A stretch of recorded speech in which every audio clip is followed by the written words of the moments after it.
समाचार सेवा प्रभाग प्रस्तुत करता है पूर्वोत्तर डायरी।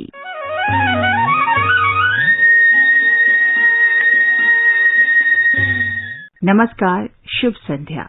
रविवार की शाम आपसे मुलाकात का समय है। मैं हूं चंद्रिका जोशी। प्रत्येक रविवार की शाम प्रसारित होने वाला ये कार्यक्रम पूर्वोत्तर के 8 राज्यों से बहुत ही रोचक और मंत्रमुग्ध कर देने वाली जानकारियां आप तक लेकर आता है। पूर्वोत्तर के अतुलनीय सौंदर्य, अप्रतिम नैसर्गिक छटा और अनछुए दूर दराज की गतिविधियों पर हम बात करेंगे और देखेंगे, जानेंगे कहां से क्या नवीन विकास गतिविधियां और नई जानकारियां हैं।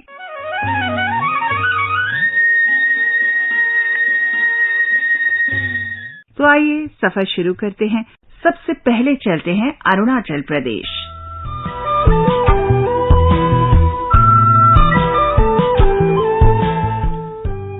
अरुणाचल चाय महोत्सव अरुणाचल प्रदेश के पूर्वी सियांग जिले के पासीघाट में आयोजित किया गया। इस कार्यक्रम में राज्य भर से चाय उत्पादकों, प्रमोटरों और उत्साही लोगों ने बढ़ चढ़कर हिस्सा लिया। अरुणाचल प्रदेश भारत के प्रमुख चाय उत्पादक राज्यों में से एक है। लोहित, पूर्वी सियांग, दिबांग घाटी, चांगलांग और तिरप जिलों के पहाड़ी ढलानों में चाय की खेती तेजी से बढ़ रही है। 2018 में पूर्वी सियांग जिले के द्रोनी पोलो टी एस्टेट ओयान की एक विशेष चाय की किस्म, जो कि बहुत प्राचीन है, गोल्डन नीडल्स, इसकी नीलामी 40,000 रुपए प्रति किलोग्राम के हिसाब से की गई थी।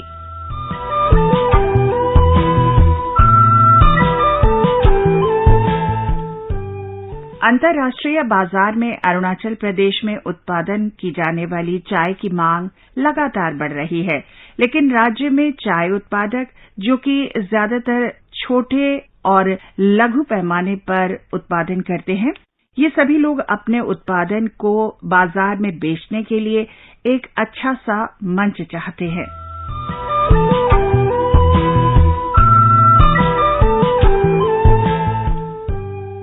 अरुणाचल प्रदेश कृषि विपणन बोर्ड ने पूर्वी सिसनांग जिले के पासीघाट में पहले अरुणाचल चाय महोत्सव का आयोजन किया और राज्य भर के चाय उत्पादक और उत्साही लोग इसमें बढ़ चढ़कर शामिल हुए।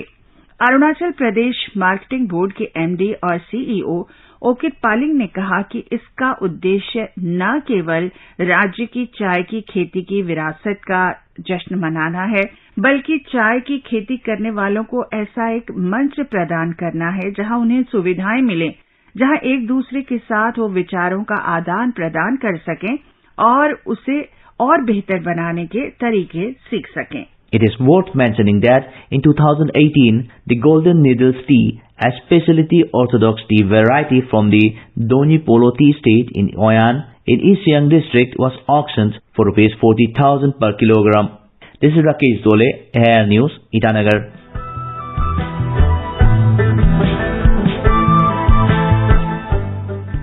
अरुणाचल प्रदेश से आइए अब चलते हैं नागालैंड की ओर। नवीन प्रौद्योगिकी को अपनाने के माध्यम से पुलिस व्यवस्था को मजबूत करने के प्रयास में दीमापुर में पुलिस आयुक्त के कार्यालय ने अपना एक आधिकारिक मोबाइल ऐप शुरू किया है। ये ऐप है ई पुलिस नागालैंड। ये ऐप विशेष रूप से पुलिस द्वारा अपने कर्तव्यों और जिम्मेदारियों के निर्वहन के उपयोग के लिए विकसित किया गया है। राज्य में अपनी तरह का ये ई पुलिस नागालैंड मोबाइल ऐप एक रिकॉर्ड प्रबंधन प्रणाली कही जा सकती है। इस प्रणाली में पुलिस को गैर एफआईआर, गैर जमानती वारंट, बरामदगी, हथियार जमा कराने और जमा किए गए हथियारों जैसे मामलों से संबंधित डिजिटल रिकॉर्ड बनाए रखने में मदद करने के लिए बनाई गई है। ऐप को नागालैंड के पुलिस महानिदेशक रूपिन शर्मा ने शुरू किया। इस ऐप को कमिश्नर कार्यालय और दीमापुर पुलिस ने कोहिमा स्थित एक स्थानीय प्राइवेट लिमिटेड टेक फर्म के सहयोग से विकसित किया है। इस एप्लीकेशन का उद्देश्य आपराधिक प्रवृत्तियों और हॉटस्पॉट की पहचान करने में पुलिस की मदद करना भी है। साथ ही साथ निर्णय लेने की प्रक्रिया में सुधार और तेजी से अपराध जांच पद्धति की सुविधा प्रदान करने में भी ये मदद करेगा। इस सब के अलावा आग, बाढ़ या भूकंप जैसी अन्य प्राकृतिक आपदाओं के मामले में भी ये ऐप ये सुनिश्चित करेगा कि सभी रिकॉर्ड सुरक्षित रूप से संग्रहित हों और साथ ही आसानी से सुलभ भी हों। The application also aims to help the police in identifying criminal trends and hotspots, improve their decision-making process, and facilitate faster crime investigation methods. In case of natural calamity, such as a fire, flooding, or earthquake, the application also ensures all the records are safely stored, easily accessible as well. This is Asanyo from AIR News, Kohima.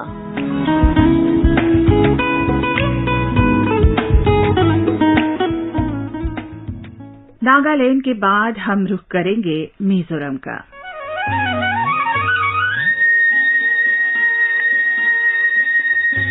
Mizoram में budget सत्र हाल ही में शुरू हुआ। वर्तमान सरकार के 5 साल का कार्यकाल इस वर्ष के आखिर में खत्म होने के साथ ही मौजूदा विधानसभा का यह आखिरी बजट सत्र है। इस सत्र में मुख्यमंत्री जोरमथंगा ने वित्त वर्ष 2023-24 के लिए वार्षिक बजट पेश किया। मुख्यमंत्री के पास ही वित्त विभाग भी है। While presenting the annual budget, Chief Minister Zoramthanga said the state will host a G20 meeting in March, for which the state government has initiated multi-level preparations. He said that the forthcoming G20 meeting will turn out an excellent platform to showcase cultural and traditional heritage of Mizoram. Budget पेश करते हुए मुख्यमंत्री ने राज्य के विकास पर सरकार के कार्यों पर प्रकाश भी डाला और उन्होंने कहा कि राज्य अगले महीने G20 बैठक की मेजबानी करेगा और इसके लिए तैयारियां जोरों पर हैं। अपने भाषण में श्री जोरमथंगा ने यह स्पष्ट किया कि राज्य सरकार सतत विकास नीतियों के अनुपालन में प्राथमिकता पर एक व्यापक पर्यटन नीति तैयार करेगी। मुख्यमंत्री ने हमारे आइजोल संवाददाता को वार्षिक बजट पेश करने के बाद बताया कि राज्य मार्च में G20 की मेजबानी करने जा रहा है, जिसके लिए राज्य सरकार अनेक स्तरों पर तैयारी कर रही है। उन्होंने कहा कि आगामी G20 बैठक मिजोरम की सांस्कृतिक और पारंपरिक विरासत को प्रदर्शित करने का एक उत्कृष्ट मंच साबित होगी। श्री जोरमथंगा ने पर्यटन नीति को विस्तारित रूप में अपनाने पर भी महत्व दिया और कहा कि उनकी सरकार की ये प्रमुख प्राथमिकता है। नीति का लक्ष्य एक सतत विकास रणनीति का पालन करना और आजीविका प्रदान करने के लिए पर्यटन को एक उपकरण बनाना है। उन्होंने कहा कि जिम्मेदार पर्यटन नीति अभी चल रही है, लेकिन भविष्य की पर्यटन नीति परियोजनाओं पर आधारित होगी। मुख्यमंत्री ने कहा कि यह वार्षिक बजट न तो घाटे में है, न ही अधिशेष बजट है और कोई नया कर प्रस्ताव नहीं लगाया। Over 157 crore rupees have been allocated for direct subsidy under the State Power and Electricity to enable people to avail electricity at a lower cost. With Subhashish Chanda, this is Irene from Aizawl. और आइए अब चलते हैं मेघालय की ओर।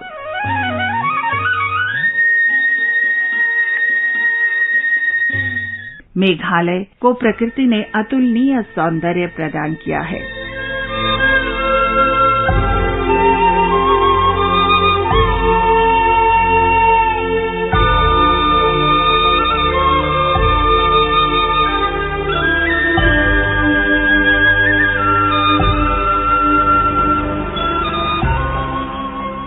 जहां तक देखें दूर दूर तक ये सौंदर्य बिखरा हुआ है। लेकिन मेघालय में 2011 की जनगणना में अनुमान लगाया गया है कि राज्य में लगभग 2374 दृष्टिबाधित लोग हैं और ये संख्या बढ़ने की आशंका है। दृष्टिबाधित लोगों के लिए उचित ढांचागत सुविधाओं के अभाव में उनकी जरूरतों को पूरा करने वाले ब्लाइंड लीड ट्रस्ट जैसे संगठनों की भूमिका बहुत महत्वपूर्ण हो जाती है। नोंगथी मई में एक गैर लाभकारी संगठन है ब्लाइंड लीड ट्रस्ट और इसका आदर्श वाक्य है, जब नेत्रहीन ही नेत्रहीन का नेतृत्व करते हैं तो वे अपना रास्ता चुन सकते हैं। डॉक्टर थियोडोर मुअल्लम और जितेंद्र डकार ने इसे स्थापित किया और इसका मुख्य उद्देश्य युवा दृष्टिबाधित लोगों को बढ़ावा देना, उनकी आत्मशक्ति को प्रोत्साहित करना और उन्हें सशक्त बनाना है ताकि वे आत्मनिर्भर बन सकें। इस संगठन में 6 सदस्य हैं। वर्तमान में एक कंप्यूटर प्रशिक्षण केंद्र स्थापित करना और इस लक्ष्य को प्राप्त करने के लिए ये बहुत तेजी से अभियान चला रहा है।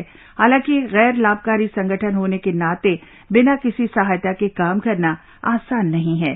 संस्था के लिए धन और अन्य साधन सामग्री की हमेशा आवश्यकता होती है। ब्लाइंड लीड ट्रस्ट एक ऐसा संस्थान है जहां दृष्टिबाधित और नेत्रहीन काम करते हैं और एक दूसरे की मदद करते हैं। यहां हर व्यक्ति, हर कामगार एक दूसरे से सीखता है और ये एक ऐसा स्थान है जो दिव्यांगजनों के सपनों को बुनता है और उसे पूरा करने की ओर अग्रसर है। The program included a presentation explaining the importance of the Universal Disability Identity Card for children and persons with special needs to avail of benefits without the interference of a mediator. Importance of teachers in building a bridge between the needy and available benefits was also highlighted. With Saikat Sarkar, this is Tashang Mobutia for AIR News Sikkim.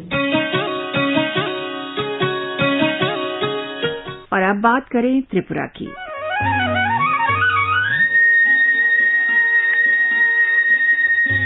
Tripura में 16 फरवरी को सभी 60 विधानसभा सीटों के लिए बड़ी संख्या में मतदान हुआ। लोकतंत्र के इस उत्सव में कह सकते हैं कि राज्य में सभी लोगों ने अपनी भागीदारी निभाई। त्रिपुरा के मुख्य निर्वाचन अधिकारी किरण गित्ते ने कहा कि विधानसभा चुनाव के दौरान राज्य ने उच्चतम मतदान प्रतिशत के रिकॉर्ड की अपनी परंपरा को कायम रखा है। उन्होंने कहा कि ये मतदान पूरी तरह से हिंसा मुक्त था। त्रिपुरा के लोगों ने देश के लोगों के लिए शांतिपूर्ण मतदान कराने का एक उदाहरण पेश किया है। श्री गित्ते ने लोकतंत्र को सशक्त बनाने के लिए राज्य के लोगों को धन्यवाद भी दिया।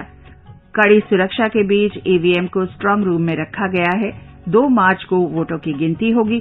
त्रिपुरा में कुल 259 उम्मीदवार इस चुनाव में अपना भाग्य आजमा रहे हैं।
त्रिपुरा में वरिष्ठ वैज्ञानिक श्री अंजन सेनगुप्ता की जैविक गांवों के निर्माण की अवधारणा थी और उन्हीं ने मूल रूप से अपनी इस सोच को और इस काम को बखूबी साकार रूप दिया। आज हम बात करने जा रहे हैं mister Anjan Sengupta. So he is the man behind the concept of setting up of BioVillage 2.0 in the state. ये कॉन्सेप्ट जो है आपने कैसे डेवलप करने का सोचा था? एक्चुअली ये जो कॉन्सेप्ट है ये मेरा जहन में तब आया जब मैं इस तरह का प्रोजेक्ट में कर रहा था, तो मुझे महसूस हुआ कि उस सब प्रोजेक्ट में कुछ कमियां हैं। तो ये कमियां को दूर करने के लिए हमने सोचा कि क्यों ना एक संपूर्ण ऐसा प्रोजेक्ट किया जाए जिसमें जो कमियां हमने देखे तो उसको भी हम पूरा कर पाए। तो इस सोच को सामने रखते हुए बायोविलेज 2.0 का जो कॉन्सेप्ट है इसको डेवलप किया गया है। तो इस biovillage project and then biovillage 2.0 में क्या क्या डिफरेंसेस हैं? अच्छा, हम जो प्रोजेक्ट तब कर रहे थे वो ऑर्गेनिक फार्मिंग रिलेटेड था और एक ही साथ में कुछ पॉलिनेशंस का रिलेटेड कुछ प्रोजेक्ट कर रहे थे। तो ऐसे में जो बायो विलेज का कंसेप्ट है ये हमारा देश में काफी पुराना है और इस कंसेप्ट में क्या किया जाता है कि जैविक कृषि का ऊपर जोर दिया जाता है, जिसमें कि एक गांव में जो भी बायो विलेज होता है उसमें जैव कृषि किया जाता है, ऑर्गेनिक फार्मिंग किया जाता है। लेकिन इसमें काफी सारे प्रॉब्लम्स भी आते हैं क्या प्रॉब्लम्स है कि हम अभी भी हमारा देश में जो है हमारा मानसून का ऊपर हम लोग पूरे तरीके से डिपेंडेंट है। तो हमने एक ऑर्गेनिक विलेज बनाया, इसका सब कुछ ठीक तरह से किया, इसका बाद कुछ भी नेचुरल डिजास्टर जैसे हुआ तो उसमें इसका बर्बादी हो सकता है। तो इसको मद्देनजर रखते हुए दिस बायो विलेज 2.0 को डेवलप किया गया। इसमें ऑर्गेनिक फार्मिंग एक मुद्दा है, लेकिन इसका साथ में काफी सारे और मुद्दे हैं जो कि एक एंटरप्राइज का फेलियर होने का बाद भी दूसरा एंटरप्राइज इन लोगों को सपोर्ट दे सकता है। जैसे कि जो फार्मर्स या विलेजर्स है उनको क्या लगेगा कि एक एंटरप्राइज का अगर उसमें फेलियर बना तो बाकी एंटरप्राइज से वो इनकम कर सकता है। तो इस सब को जहन में रखते हुए हमने जो अहम बातें और अहम मुद्दे जो इसमें हमने चुना है उसमें 2-3 इश्यूज का बारे में मैं जरूर बात करूंगा। इसमें पहला है कि हम ऐसा जो कंपोनेंट है इसको चुने जिसमें कुछ है जो हमारा जो खर्चा होता है, खर्चा का बचाव होता है उसमें, और कुछ ऐसा कंपोनेंट्स होगा जिसमें हमको इनकम जनरेशन मिलेगा, मतलब आय का वृद्धि होगा। तो इसको मतलब जहन में रखते हुए ये कंपोनेंट्स को चुना गया है। कंपोनेंट्स के बारे में भी थोड़ा इलाबोरेटली आप हमें बताइए। बेनिफिशियरीज को बायोविलेज 2.0 का अंडर में उन लोगों को हमने एलईडी बल्ब, एलईडी ट्यूबलाइट और 5 स्टार रेटेड फैंस ऐसा हमने दिए हैं। फिर दूसरा जो है वो है आपका जिसका घर में कैटल्स है तो कैटल रहने से उनको हमने बायोगैस यूनिट दिया है। फिर तीसरा जो कंपोनेंट है वो है जो अभी खेती बाड़ी में इंटरेस्टेड है उन लोगों को हमने क्या किया, बायो फर्टिलाइजर, बायो पेस्टिसाइड और बाकी जो एग्रीकल्चर का इनपुट्स है वो हमने दिया है जो ऑर्गेनिक इन नेचर है, जो कि हमारा बायो विलेज जो ट्रेडिशनल है उसका वन ऑफ द और द मेन कंपोनेंट्स है। फिर जिस घर में अपना महिलाओं को मशरूम करने का इच्छा है तो उनका इच्छा का अनुसार हमने उन लोगों को पूरे बरस के लिए मशरूम का स्पॉन्स और बाकी ट्रेनिंग वगैरह वगैरह सब कुछ हमने देते हैं। इसका बाद जिसका पास जो पानी है मतलब वाटर बॉडीज है उनको क्या करते हैं, fish fingerling, generally IMP Indian major carp और इसका साथ रेशन और जो मेडिसिन ये सब हम दिलाते हैं। फिर दूसरा कंपोनेंट है एनिमल रिसोर्स कंपोनेंट। इस एनिमल रिसोर्स कंपोनेंट का 2 भाग है। एक में है हम लोग डाकरी या चिक्स, लेयर चिक्स, और डाकरी में जो हंस का बच्चा जो देता है वो खाकी कैम्बेल का होता है, तो ये दिया जाता है, साथ में रेशन भी दिया जाता है और मेडिसिन भी दिया जाता है। फिर और एक कंपोनेंट है आइदर पिगरी और गोटरी। तो गोटरी में हम लोग जो ब्लैक बंगाल ब्रीड है वो देते हैं और पिगरी में लार्ज हैम्पशायर जैसा अच्छा ब्रीड है, इसको दिया जाते हैं। फिर ये कंपोनेंट का बाद एक कंपोनेंट जो हमने सोशल कंपोनेंट का बात फिर एक बार मैं दोहरा रहा हूँ वो है आपका बी कीपिंग। हमने देखा है कि जब से हमने बहुत सारे खाद यूज करना शुरू किया है जो केमिकल फर्टिलाइजर्स वगैरह वगैरह, वहाँ पे एक जगह पे आके हमारा प्रोडक्टिविटी का ठप हो गया है। तो इसका और एक रीजन है जो हमारा जो मधुमक्खी जो है, बीज जो है, वो basically there is a mass slaughter of bees, bee colonies due to this increase use of chemical fertilisers. तो जहां जहां पे हमने ये देखा कि यहाँ पे पॉलिनेशन का जरूरत है तो इसमें हमारा जो बेनिफिशियरीज है जो इंटरेस्टेड है उन लोगों के हमने बी कीपिंग जो यूनिट है वो भी दिलवाया। सो ये एक सोशल इशू है। बी कीपिंग केवल उनको मधु नहीं देंगे, हनी नहीं देंगे, एक ही साथ में वो पूरा एरिया का जो पॉलिनेशन है वो भी करेंगे। इसका बाद हमने जो उनको दिया है वो है कभी कभार जो है based upon the village potential, जो उसका संभावना का ऊपर हमारा जो यूनिट और कंपोनेंट है उसको चेंज होता है। जैसे कि कहीं पे हमने ये सोचा कि यहाँ पे सोलर स्ट्रीट लाइट होना चाहिए तो वहाँ पे सोलर स्ट्रीट लाइट का व्यवस्था किया गया है। कहीं पे हमने सोचा कि नहीं यहाँ पे जो फ्रूट प्लांट का सीडलिंग देना चाहिए तो हमने वहाँ पे जो इम्प्रूव वैरायटी का फ्रूट प्लांट्स का सीडलिंग भी दिया है। ऐसे करके agriculture allied, fishery component, then animal component, then renewable component और कुछ सोशल कंपोनेंट, ये सबको देके हमने कंपोनेंट को सजाया है। ये प्रोजेक्ट कब से शुरू किया हुआ था और ये कितने विलेजेस में ये अभी तक सेटअप किया हुआ है? हमने ये प्रोजेक्ट स्टार्ट किया 2018 का जून जुलाई महीने में। हमको 3-4 ऐसा बायो विलेज में ओएनजीसी का फंडिंग मिला है उनका CSR से, और अभी तक हम 11 प्रोजेक्ट बायो विलेज प्रोजेक्ट्स है अपना वेस्ट डिस्ट्रिक्ट, देन धलाई डिस्ट्रिक्ट, गोमती डिस्ट्रिक्ट और सिपाहीजला डिस्ट्रिक्ट में हम लोग कर रहे हैं। और इसमें से 5 का काम पूरा हो गया है, बाकी 6 का काम चल रहा है। ये प्रोजेक्ट इम्प्लीमेंट करते समय आपको क्या क्या चैलेंजेस फेस कर रहा है एंड करते थे? आपको पता होगा कि किसी भी प्रोजेक्ट में हम जब काम करता है, इसका सबसे बड़ा प्रॉब्लम क्या होता है, उनको जो रीओरिएंटेशन ऑफ माइंडसेट, उनका जो मानसिकता है, उनको परिवर्तन करना है। तो ये परिवर्तन करने के लिए हमारा जो बायोटेक्नोलॉजी डायरेक्टरेट का हमारा जो साथी लोग है, इन्होंने बहुत अच्छा अपना रोल निभाया और उन्होंने जाके उनको बार बार बात किया कि एक नया टेक्नोलॉजी जब आप एडॉप्ट करने जाएंगे तो इनके लिए काफी सारे एक्सटेंशन वर्क का जरूरत होता है। तो ये एक्सटेंशन वर्क किया। एक ही साथ में हमारा और एक चैलेंज था, जो दूसरा जो लाइन डिपार्टमेंट्स है उनको एक ही प्लेटफॉर्म में लाना। इसके बारे में मैं बार बार जिसका बात करूंगा वो है एग्रीकल्चर डिपार्टमेंट, हॉर्टिकल्चर डिपार्टमेंट, ट्रेडा, फिर फिशरी, फिर EESL जैसा जो डिपार्टमेंट्स है, ये हमको काफी हद तक हेल्प किया है। हम लोग एक प्लेटफॉर्म में आके काम किया। तो चैलेंजेस तो वही था कि अपना जो फार्मर्स है, अपना जो विलेजर्स है, उनको मोटिवेट करना। और दूसरा एक चैलेंज था जो हमने पहले वाला सब प्रोजेक्ट में देखा है कि हमने ये महसूस किया कि किसी भी प्रोजेक्ट को अगर सफल करना है तो घर का जो महिलाएं हैं उनका योगदान का काफी जरूरत है। तो इसके लिए हम इसमें ऐसा कुछ कंपोनेंट रखे हैं जिसमें महिलाएं लोग भी योगदान कर सकता है और वो भी कुछ हद तक अपना इनकम को वृद्धि कर पाते हैं। तो इसलिए हमने मशरूम कल्टीवेशन का जो कंपोनेंट्स है, मशरूम का रखा है, हमने बायोमास कुक स्टोव रखा है, हमने डाकरी रखा है, हमने चिक्स रखा है। कुछ हद तक जो हमारा जनजाति महिला है वो लोग बहुत अच्छा जो पिगरी करता है तो वो भी हमने रखे हैं। तो महिलाएं सुबह में अगर ठीक से पका पाते हैं, उसका पकाने का अगर गारंटी है, वो मशरूम कल्टीवेशन करके कुछ हद तक पैसा इनकम कर सकते हैं। सोलर वाटर पंप अगर हम एग्रीकल्चर में खेती बाड़ी में हम लोग लगा दिया तो उसमें अगर बिजली का बचत हुआ तो बन गए महिला, उनका पास लीडरशिप आ गए। तो ऐसे करके एक प्रोजेक्ट में जब तक जेंडर का इक्वल कंट्रीब्यूशन और इक्वल पार्टिसिपेशन नहीं होगा तो ये बहुत चैलेंजिंग है। अंत तक देखा गया कि महिलाओं जो बहनों है, उन्होंने हमारा पुरुषों से काफी हद तक काम किया और इसलिए ये प्रोजेक्ट सक्सेस बना। Thank you so much sir. पूर्वोत्तर डायरी के लिए अगरतला से रीना नोंगमेथिम। और अब रुख करते हैं मणिपुर का।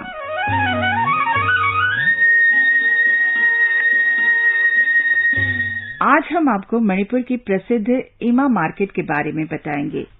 इमा मार्केट शहर के बीचों बीच स्थित है और ये एक प्रकार से अनूठा बाजार है। इमा या मदर्स मार्केट एक पूर्ण महिला बाजार है जिसे एशिया में इस तरह का सबसे बड़ा शॉपिंग कॉम्प्लेक्स कहा जाता है।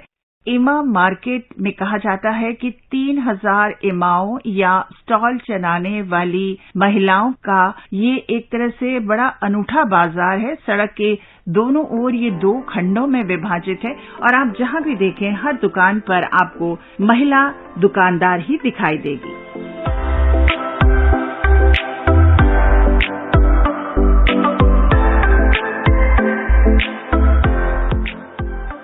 In the history of Manipur, women of Manipur fought against Britishers twice, and the fight put up by the women of Manipur lasted for 7 months. Till today, the courage shown by Manipuri women for a good cause is being remembered. The observation was held in various places of Manipur and outside the states. JJ Thoksom, AIR News, Imphal.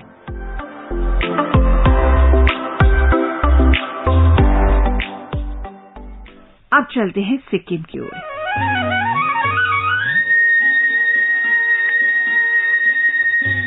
Sikkim के शिक्षा विभाग ने गैंगटॉक के modern senior secondary school में समग्र शिक्षा के अंतर्गत हाल ही में शिक्षकों के लिए दिव्यांग पुनर्वास पर एक जागरूकता कार्यक्रम आयोजित किया।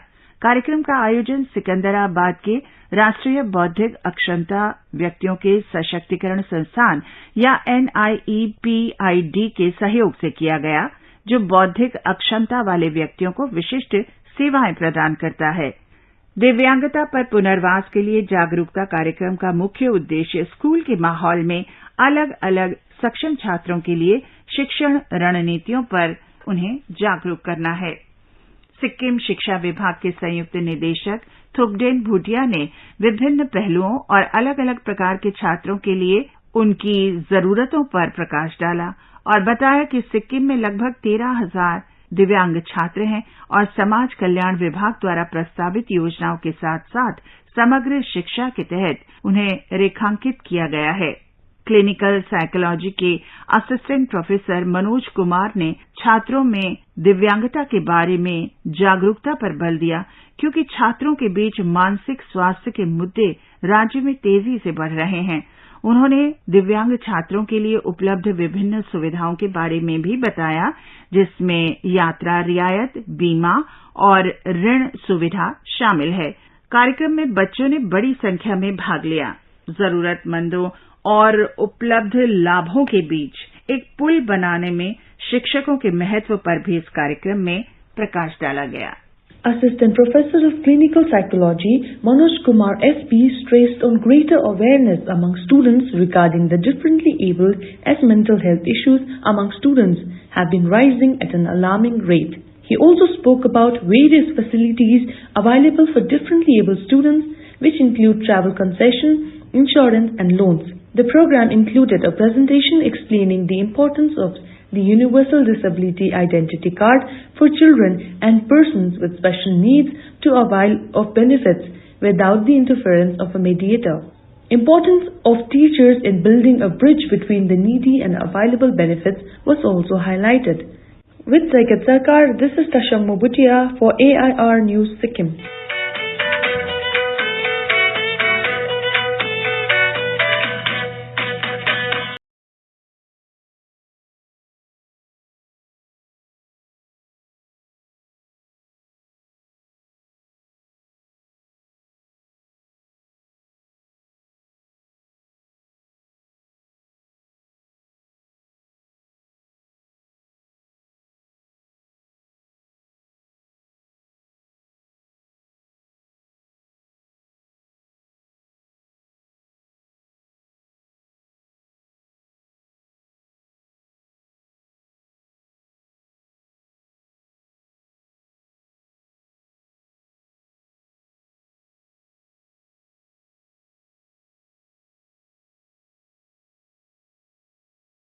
रविवार की शाम प्रसारित होने वाले पूर्वोत्तर डायरी कार्यक्रम में पूर्वोत्तर भारत के राज्यों से बहुत ही रोचक और मंत्रमुग्ध कर देने वाली जानकारियां आप तक पहुंचाई जाती हैं। पूर्वोत्तर डायरी के लिए नियत समय अब समाप्ति की ओर है।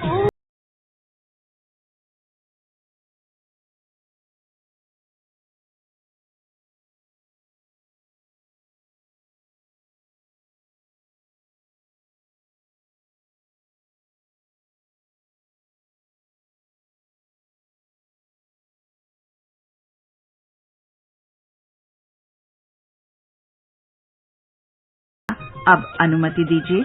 आलेख और संकलन चंद्रिका जोशी, तकनीकी सहायक कुमार गौरव। ये कार्यक्रम आकाशवाणी के समाचार सेवा प्रभाग द्वारा प्रस्तुत किया गया।